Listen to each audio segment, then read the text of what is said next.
बिस्मिल्लाहिर्रहमानिर्रहीम। जी हम बनाने जा रहे हैं गैंट चार्ट। ये जो डाटा आपको नज़र आ रहा है इसे यूज़ करते हुए गैंट चार्ट प्रोजेक्ट मैनेजमेंट में प्रोजेक्ट शेड्यूल को अच्छे से इलस्ट्रेट करने के लिए यूज़ होता है। तो स्टार्ट करते हैं।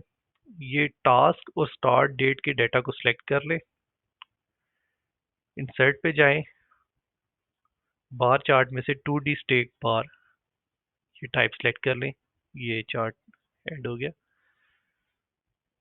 राइट क्लिक करें इसके अंदर, सिलेक्ट डाटा, और इसके अंदर अब हम इंसर्ट करेंगे ड्यूरेशन का डाटा भी। ऐड पे क्लिक करें, सीरीज नेम हो जाएगा ड्यूरेशन।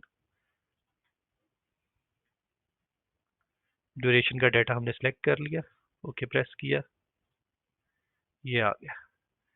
अब ये जो हमारा टास्क के नाम का डाटा जो ब्लू में आ रहा है इस पे क्लिक करें, ये सिलेक्ट हो गया। इस पे राइट क्लिक करें, फॉर्मेट डाटा सीरीज, फिल पे जाएं, नो फिल।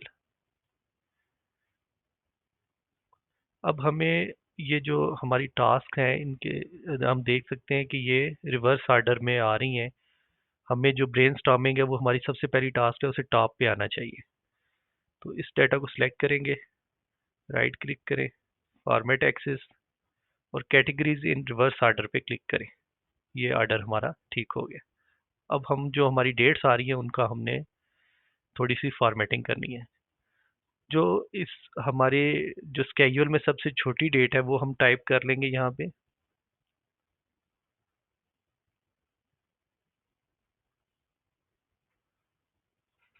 और बड़ी भी।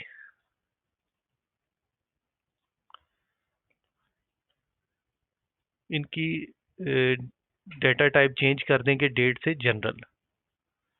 उसके बाद इन डेट्स को सिलेक्ट करें और फॉर्मेट एक्सेस में जाके ये जो नंबर आ रहे हैं मिनिमम मैक्सिमम की रेंज है ये वहाँ पे डाल दें। मिनिमम है हमारा 44198 और मैक्सिमम है 44211।